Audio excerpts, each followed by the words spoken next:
Maka apabila engkau bertanya, apakah itu bidayatul hidayah, permulaan jalan menuju hidayah? Apa yang dimaksud dengan itu permulaan jalan menuju hidayah? Untuk dapat aku mencobanya bagi diriku.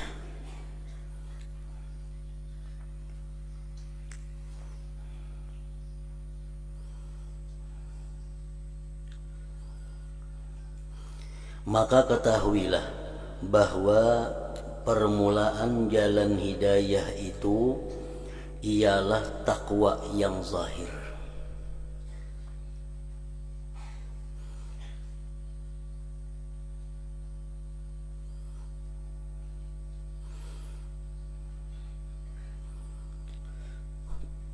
Permulaan jalan hidayah itu ialah takwa yang zahir. Dan nihayatul hidayah, kesudahan jalan hidayah itu ialah takwa yang batin.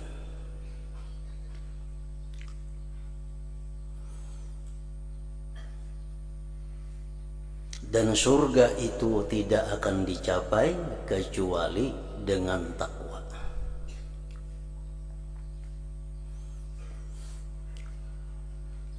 Jadi artinya, sebelum kita bisa mendapat takwa yang batin, maka terlebih dahulu kita melaksanakan apa-apa yang dituntut oleh takwa yang zahir. Takwa yang zahir seperti melaksanakan apa-apa yang diwajibkan Allah kepada anggota tubuh kita, menjauhi apa-apa yang dilarang Allah terhadap anggota tubuh zahir kita. Nah, sesudah yang zahir-zahir itu kita bisa melaksanakannya, nah, maka selanjutnya Allah akan memberikan kita hidayah untuk membersihkan batin kita. Selanjutnya Allah memberikan kita hidayah, petunjuk untuk mendapatkan takwa yang batin.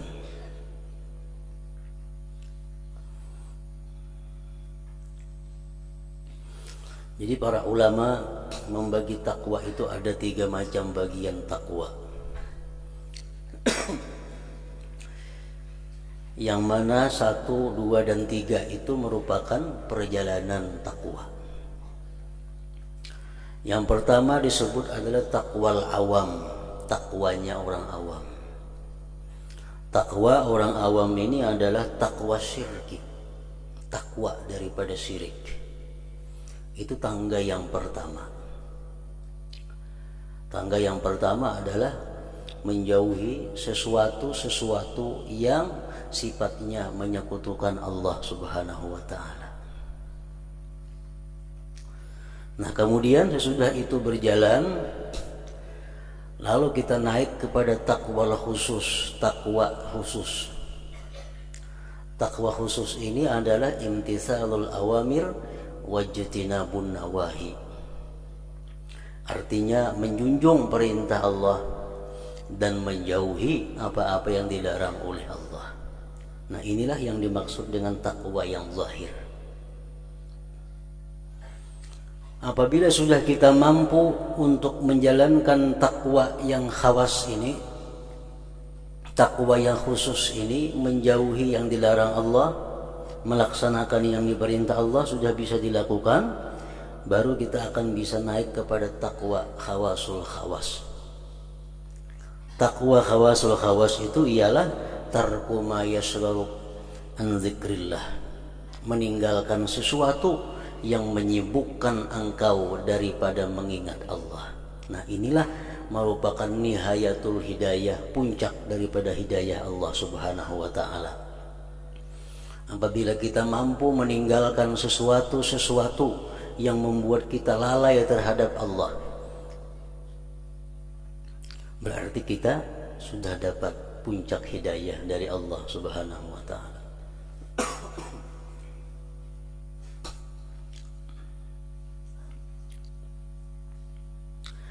Dan surga itu tidak akan dicapai kecuali dengan takwa.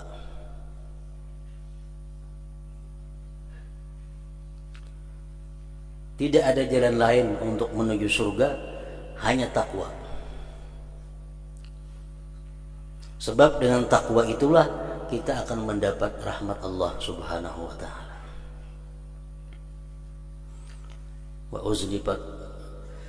Wa uzlifatil jannatu lil muttaqin. Firman Allah mengatakan, disediakan surga itu untuk orang-orang yang takwa. Wa jannatin arduhas samawati wal ardu iddat lil muttaqin.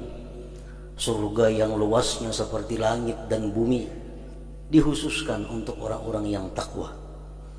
Jadi tidak ada jalan untuk menuju surga, hanya satu jalan, yaitu takwa kepada Allah Subhanahu wa taala. Dan tidak ada petunjuk kecuali bagi orang yang menyediakan dirinya untuk bertakwa. Kalau orang yang tidak ada minat untuk takwa, kada akan dapat hidayah dari Allah. Hidayah Allah itu hanya untuk orang-orang yang ingin bertakwa. Al-Quran mengatakan, "Dzalikal kitabu la raiba fihi hudan lil muttaqin." Al-Quran itu petunjuk lil muttaqin, bagi orang-orang yang takwa.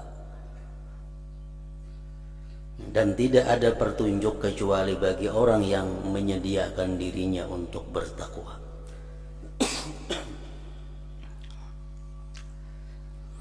Dan takwa itu terbahagi dua, artinya dua rukun takwa. Pertama, menjunjung segala perintah Allah Ta'ala, melaksanakan ketaatan. Kedua, menjauhi segala larangan Allah Ta'ala, meninggalkan kemaksiatan. Itu takwa yang zahir. Maka di dalam kitab ini, ujar Imam Ghazali, akan saya sebutkan kedua-dua bahagian ini dengan serba ringkasnya.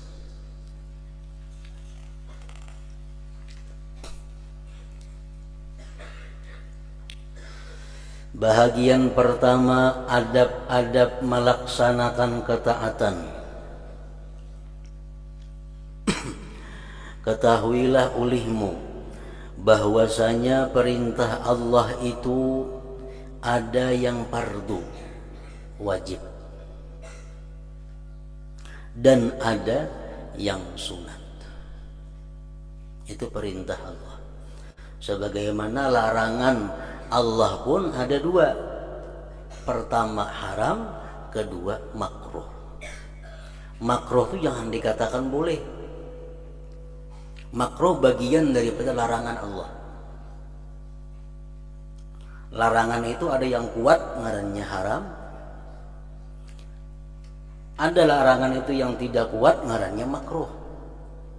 Larangan mencakup haram dan makruh. Sebagaimana perintah pun yang kuat disebut adalah fardu atau wajib. Perintah yang tidak kuat itu ngarannya adalah sunat. Nah, jadi hukum ada tiga sebenarnya. Perintah, larangan, yang ketiga ibahah, boleh. Perintah wajib lawan sunat, larangan haram dan makruh, yang kelima boleh.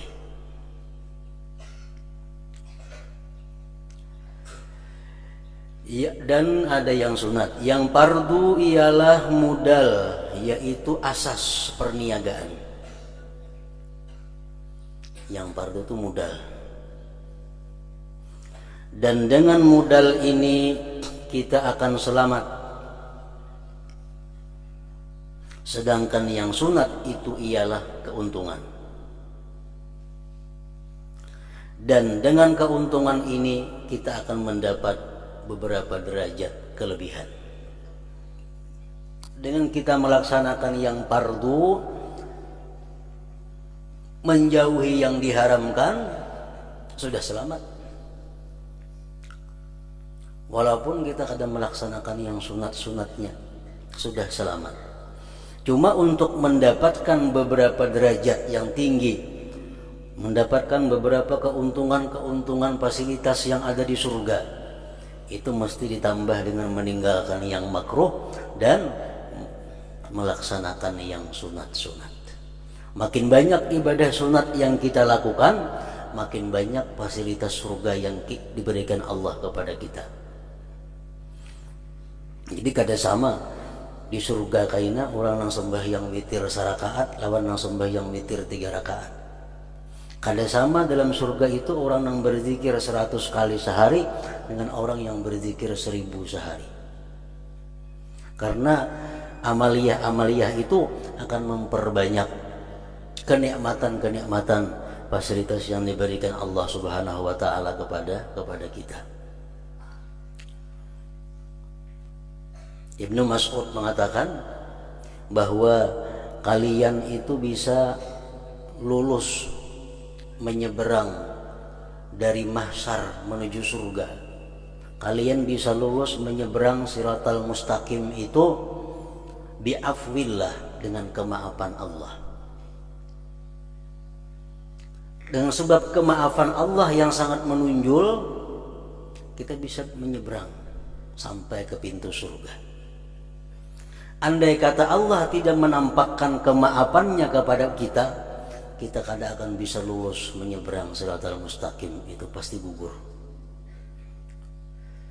Nah, jadi untuk bisa menyeberang Siratal Mustaqim, itu yang diandalkan adalah afwullah, kemaafan dari Allah. Nah, kemudian kita bisa masuk surga birahmatillah, dengan rahmat Allah. Jadi di waktu menyeberang Siratal Mustaqim, masuk ke dalam surga, amal kita belum berfungsi. Semata-mata yang menunjuk adalah kemaafan Allah, kasih sayang Allah. Kita bisa masuk surga.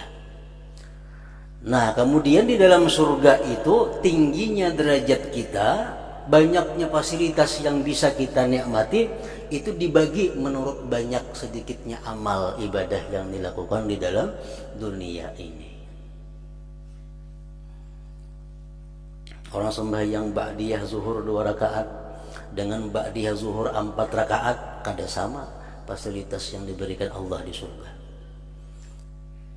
Jadi amal perbuatan kita ini yang sunat-sunat ini, itu akan mendapat beberapa derajat kelebihan. Rasulullah sallallahu alaihi wasallam bersabda, yaqulullah tabarak wa ta'ala, ma taqarraba ilayya al-mutaqarribun bimithli ada'i ma aftaradtu alaihim wa la yazalu al-'abdu yataqarrabu ilayya bin nawafil hatta uhibbah fa idza ahbabtuhu kuntu sam'ahu alladhi yasma'u bihi wa basarahu alladhi yubsiru bihi wa lisanahu alladhi yantiqu bihi wa yadahu allati yabtishu biha wa rijlahu allati yamshi biha. Artinya Allah Ta'ala berfirman di dalam hadis qudsi, tidak ada suatu cara yang lebih sesuai untuk hamba-hambaku menghampirkan diri kepadaku dengan seumpama mereka melakukan ibadah yang aku fardukan ke atas mereka. Amalan apa, ibadah apa yang paling mendekatkan diri kita kepada Allah? Ibadah yang fardu, itu yang paling mendekatkan diri kepada Allah. Melaksanakan yang wajib, melaksanakan yang fardu, itu merupakan ibadah yang paling menghampirkan kita kepada Allah. Dan senantiasa seorang hamba menghampirkan diri kepadaku dengan menambah amalan yang sunat-sunat setelah mereka melakukan yang fardu-fardu sehingga aku mencintainya.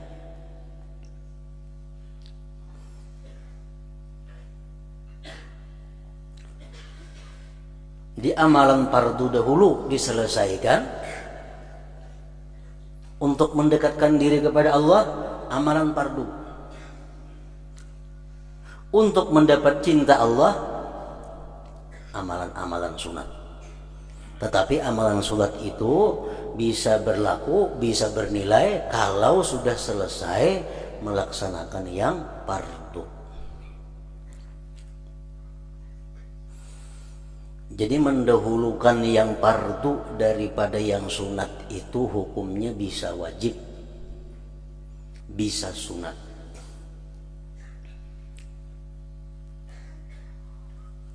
Mendahulukan yang wajib atas yang sunat hukumnya bisa wajib, bisa sunat. Contoh yang wajib, kita sengaja kada sembahyang sehingga keluar waktunya, keluar waktu sembahyang. Kita sengaja kada sembahyang zuhur karena sibuk, pada mendengar aja orang azan, jam tahu aja, karena kesibukan pekerjaan bang asar. Nah, berarti kita meninggalkan sengaja sembahyang zuhur. Kita kada boleh mengerjakan sembahyang sunat sebelum mangkada zuhur. Wajib mangkada zuhur terlebih dahulu, karena kita meninggalkannya dengan tidak ada uzur.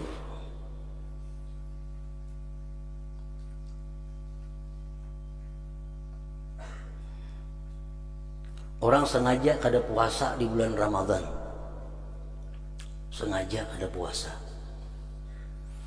Begitu habis Idul Fitri, dia wajib bersegera mengkada puasa itu. Jangan puasa lama. Kenapa? Karena ada hutang yang wajib, ada hutang yang sengaja yang belum dibayar. Ini contoh yang wajib mendahulukan sunnah. Ada duit 10.000 rupiah, duit 10.000 rupiah. Hari ini sampai bayar hutang lawan orang 10.000 rupiah. Duit lain kada ada diisi lagi. Ini pampacang dibayarkan 10.000, maka hari ini jatuh timpu hutang janji hari ini. Nah, dia wajib menggunakan duit 10.000 itu untuk membayar hutang. Jangan hendak bersedekah, jangan hendak berwakaf. Kenapa? Karena hari ini duit 10.000 itu satu-satunya duit yang bisa dibayarkan ke hutang yang pada hari ini hutang itu jatuh tempo. Nah, itu hal-hal yang wajib didahulukan daripada yang sunat. Ada lagi hal-hal yang hanya sunat mendahulukan wajib atas yang sunat. Sunat mendahulukan yang wajib atas yang sunat. Contohnya, kita kelupaan atau taguringan sehingga kelewatan waktu sembahyang. Guring jam setengah 12, bangun pukul 4. Berarti zuhur taguringan, kada tahu, kada mendengar apa-apa. Nah, dalam keadaan seperti itu dia sunat mendahulukan mangkada zuhur daripada sembahyang sunat. Sunat mendahulukan mangkada. Kenapa kada wajib? Karena dia ketinggalan zuhurnya itu kada sengaja. Nah, sama perempuan-perempuan yang haid, perempuan-perempuan yang nifas, kada puasa bulan Ramadan. Sesudah Idul Fitri dia sunat menyegerakan mengqadha puasa itu daripada melaksanakan puasa sunat.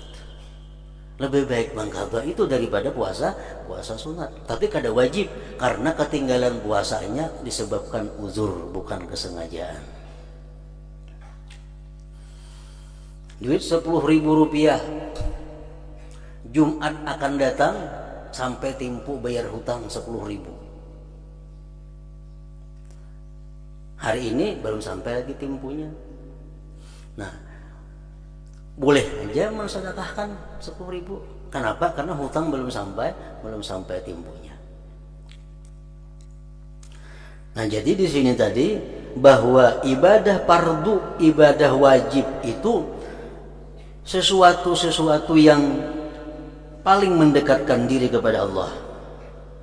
Dan senantiasa seseorang hamba menghampirkan diri kepadaku dengan menambah amalan yang sunat-sunat setelah mereka melakukan yang fardu-fardu, sehingga aku mencintainya. Maka apabila aku telah mencintainya, ujar Tuhan nih dalam hadis kudusi, bila mana aku telah mencintainya seorang hamba, maka akulah pendengaran yang ia mendengar dengannya, dan akulah penglihatan yang ia melihat dengannya, dan akulah lidahnya yang ia bercakap dengannya, dan akulah tangannya yang ia menyentuh dengannya, dan akulah kakinya yang ia berjalan dengannya. Kalau orang itu sudah dicintai oleh Allah, pandangannya orang tersebut adalah pandangan Allah. Artinya apa? Ada dua tafsir. Yang pertama menjelaskan artinya Allah selalu memelihara pandangannya daripada yang diharamkan. Kalau orang sudah dicintai Allah, ujar Tuhan, akulah lidahnya yang bercakap dengannya. Orang yang dicintai Allah setiap kali berkata adalah kata-kata Allah. Artinya dia terhindar daripada berkata-kata yang tidak disukai Allah. Dia dipelihara Allah berkata-kata yang tidak disenangi Allah. Kalau orang sudah dicintai Allah, tangannya pun dipelihara Allah daripada menjangkau, menjamah, menyentuh yang dilarang Allah. Orang yang dicintai Allah itu adalah orang yang dipelihara Allah kakinya daripada berjalan kepada hal-hal yang dibenci, dilarang oleh Allah Subhanahu wa taala. Walhasil, bila mana orang itu sudah dicintai oleh Allah, seluruh anggota tubuhnya dijaga Allah daripada hal-hal yang sifatnya maksiat yang diharamkan Allah. Seperti Bishrul Hafi, salah seorang aulia Allah, orang yang diyakini sebagai kekasihnya Allah. Bishrul Hafi ini beliau tidak akan bisa menjangkau makanan yang tidak halal. Diserungi makanan itu kada halal, tangan sidin takal, kada aku bergerak. Kalau nang pacang dijangkau ini sesuatu nang kada halal. Kenapa? Tangan sidin dipelihara oleh Allah untuk menjamah, apalagi memakan sesuatu yang tidak halal. Otomatis di tengah orang undangan kah, di rumah kah, di mana kah, bila makanan itu ada kada halal, tangan sini mati, kada aku bergerak. Nah, bila makanannya halal, kada jadi masalah. Itu Bishrul Hafi. Ada lagi Haris Al-Muhasibi, la yadkhulu batnahu haramun aw syubhatun. Tidak masuk ke dalam perut sidin sesuatu yang haram atau syubhat. Ini lebih rendah daripada Bishrul Hafi. Kalau Bishrul Hafi tangannya sudah kada kau menjangkau. Kalau Haris Muhasibi ini rakungannya kada kau menaguk. Begitu nang dimakan nih haram, muntah sendirinya. Begitu dimakan nang subhat, muntah sendirinya. Nah, dipelihara oleh Allah Subhanahu wa taala. Nah, jadi artinya tafsiran daripada hadis ini yang pertama adalah orang-orang yang melakukan yang dipardukan Allah, orang-orang yang melakukan yang disunatkan Allah, akhirnya dia kekasih Allah. Akhirnya jadi kekasih Allah. Allah pelihara tubuhnya daripada perbuatan-perbuatan yang maksiat. Nah, ada lagi tafsir yang kedua daripada hadis itu adalah orang-orang yang melaksanakan keparduan, orang-orang yang menunaikan yang sunat-sunat, akhirnya dia kekasih Allah.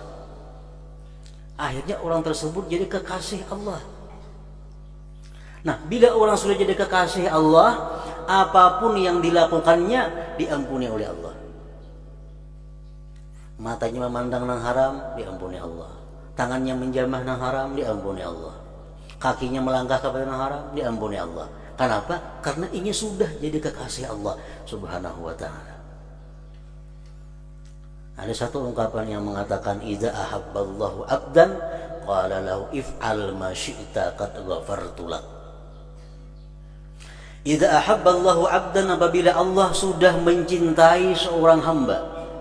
Allah sudah mencintai seorang hamba. Kenapa dicintai Allah seorang hamba ini? Karena dia konsekuen melakukan yang diwajibkan Allah. Dia meninggalkan yang dilarang Allah. Dia melaksanakan yang disunatkan Allah. Akhirnya dia dicintai oleh Allah. Nah, kalau Allah sudah cinta kepada orang ini, ujar Tuhan, ya abdi, ya habibi, hai kekasihku, if'al ma syi'ta, perbuat apa yang kau mau, qad ghafartulak, engkau sudah kuampuni. Nah, jadi matanya memandang kepada yang haram, dimaafkan Allah. Kakinya melangkah kepada yang haram, dimaafkan Allah.